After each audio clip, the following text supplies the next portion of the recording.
Sumainyo ang Panginoon. At sumaiyo rin. Ang mabuting balita ng Panginoon ayon kay San Lucas. Papuri sa iyo, Panginoon. Noong panahong iyon, sinabi ni Jesus ang talinghagang ito sa mga taong ang tingin sa sarili matuwid at tumahamak naman sa iba. May dalawang lalaking pumanhik sa templo upang manalangin. Ang isa'y Pariseo at ang isa namay publikano. Tumindig ang Pariseo at pabulong na nanalangin ng ganito: O Diyos, nagpapasalamat ako sa iyo pagkat hindi ako katulad ng iba, mga magnanakaw, mga magdaraya, mga mangangalunya, o kaya'y katulad ng publikanong ito. Makalawa akong nag-aayuno sa loob ng sanlinggo. Nagbibigay ako ng ikapu ng lahat kong kinikita. Samantala, ang publikano'y nakatayo sa malayo, hindi man lamang makatingin sa langit, kundi dinadagukan ang kanyang dibdib at sinasabi, O Diyos, mahabag po kayo sa akin, isang makasalanan. Sinasabi ko sa inyo, ang lalaking ito'y umuwing kinalulugdan ng Diyos, ngunit hindi ang isa. Sapagkat ang sinumang nagpapakataas ay ibababa, at ang nagpapakababa ay itataas. Ang mabuting balita ng Panginoon. Pinupuri ka namin, Panginoong Heso Kristo. Isang magandang umaga po sa inyong lahat.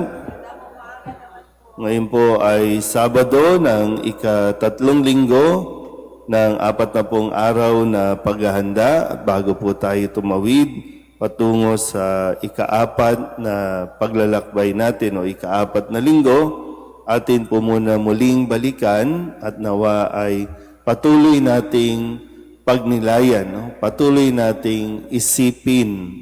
Maganda po yung maging habit natin na maya't maya ay inaalala natin kung ano ang mga salita o mga pagbasa na atin pong naririnig.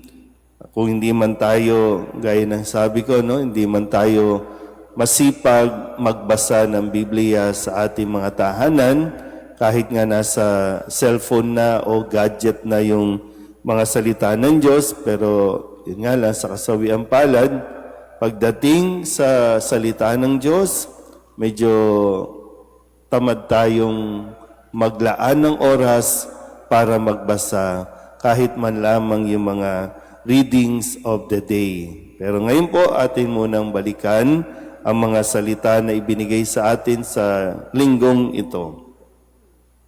Nung Lunes, matapos po na hindi kilalanin si Kristo sa kanyang sariling bayan at matapos na siya ay pagbalakan na ihulog sa bangin dahil sa galit ng mga kausap niya, pero ang ginawa ni Kristo, ngunit dumaan siya sa kalagitnaan nila at umalis.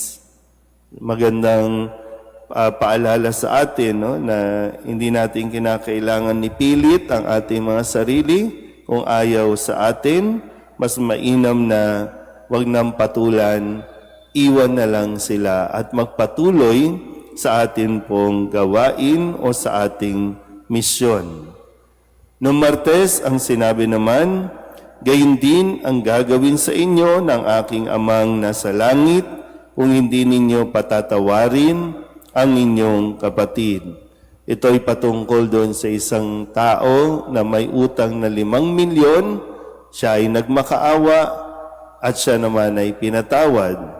Pero yung may utang sa kanya na 500 ay hindi niya pinatawad. Kung kaya't ito ay kinagalit ng hari at siya ay pinarusahan. At ganoon din ang paalala ni Kristo na tayo ay pinatawad ng Diyos sa laki ng ating mga kasalanan, kung kaya't ang paanyaya, matutunan din nating patawarin ang mga nagkakasala sa atin. Noong Miyerkules, ang sabi sa atin, ngunit ang gumaganap ng kautusan at nagtuturo na tuparin iyon ay ibibilang na dakila sa kaharian ng Diyos. Ito naman yung patungkol din sa kanyang pagpaliwanag na hindi siya naparito para baguhin o palitan ang kasulatan, kundi upang ito ay kanyang ituro at isabuhay. Kaya maganda, maya't maya, alalahanin natin ano ba ang mga kautusan na ibinigay sa atin ng Diyos. Noong Huwebes, paalala ulit ni Kristo na mahalaga na talagang tayo po ay mayroong pinanghahawakan ng mga salita ng Diyos. Kumbaga pinaghuhugutan sa mga panahon at sa bawat sitwasyon ng ating buhay. Ang sabi niya, kapag ang isang taong malakas at nasasandatahan ay nagbabantay sa kanyang bahay, malayo sa panganib ang kanyang ari-arian. Ibig sabihin, no, kung ang kanyang sarili ay talagang malinaw ang pagkilala, malinaw ang pundasyon, kahit anong paninira o mga pangbabash, hindi ito panghihinaan ng loob. Kahapon, pinaalala sa atin ang tungkol sa pinakamahalagang utos, yung tanong na ano bang mahalagang utos, at sinabi ni Kristo, at ang umiibig sa Kanya ng buong puso, buong pag-iisip at buong lakas, at ang umiibig sa kapwa, gaya ng kanyang sarili, ay higit na mahalaga kaysa magdala ng lahat ng handog na susunugin at iba pang mga hain.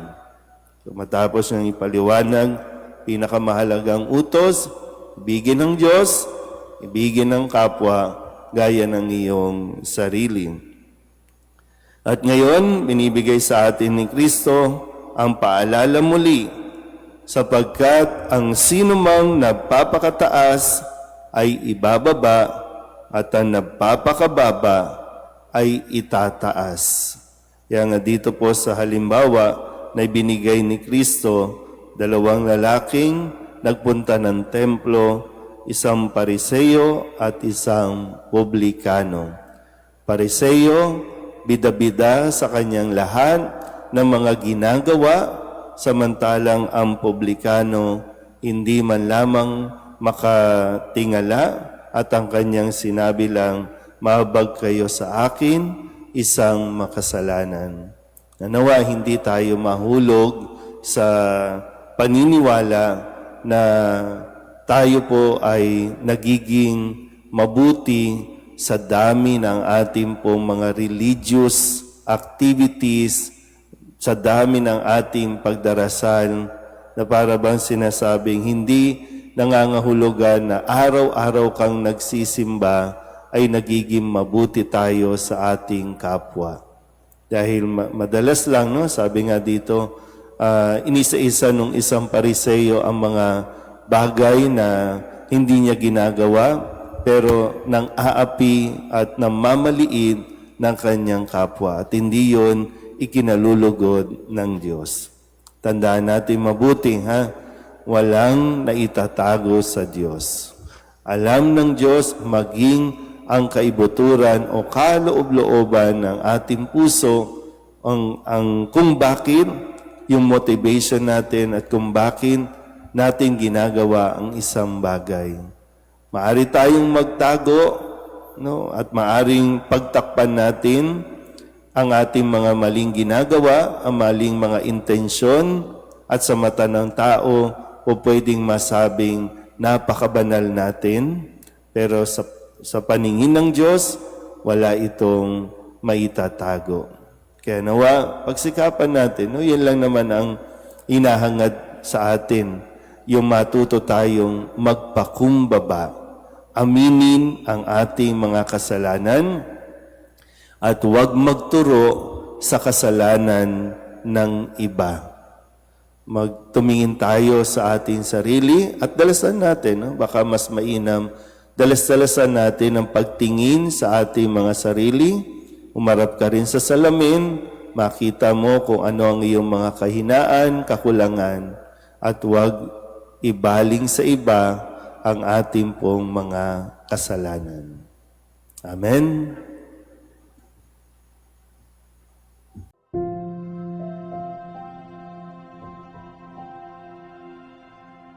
Thank you.